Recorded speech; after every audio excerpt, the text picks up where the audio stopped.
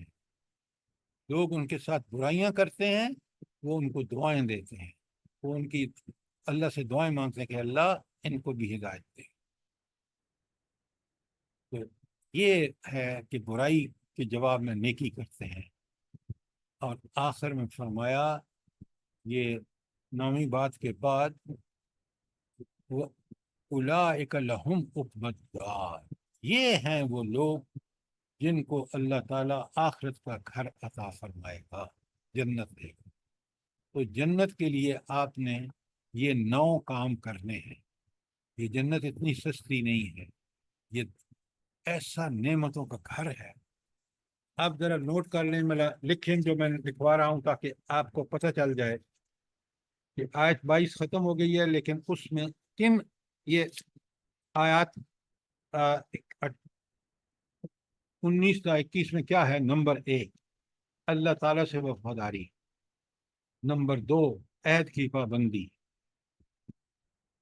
Number 3 صلہ رحمی، number 4 خوف الہی، نمبر 5 خوف آخرت،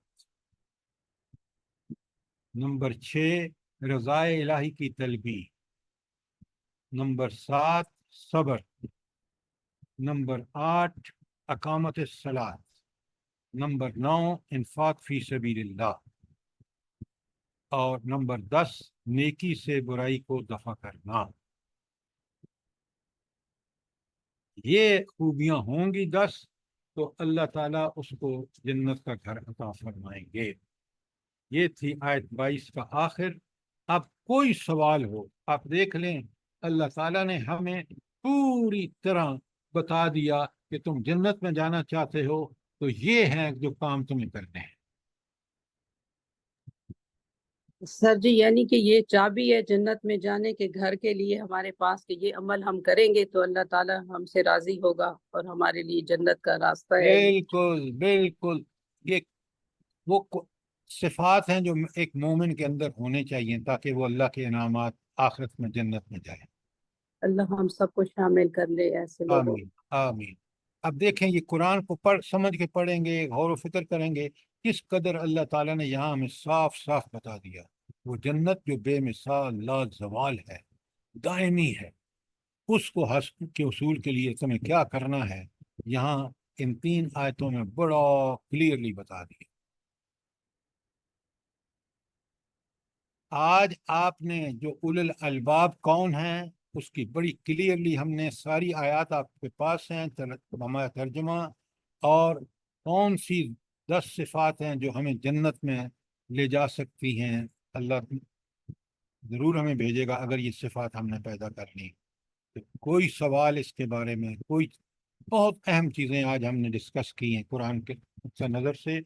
اللہ تعالیٰ مجھے بھی اور آپ کو اس کی توفیق عطا فرمائے کہ ہم ان چیزوں کو سمجھیں اور ان پر عمل کریں۔ آمین ثم آمین۔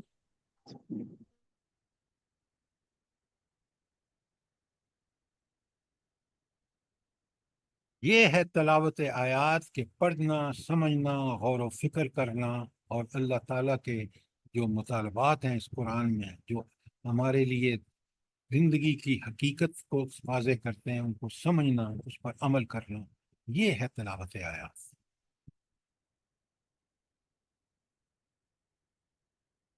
کوئی سوال، کوئی چیز کلیئر نہ ہوئی ہو؟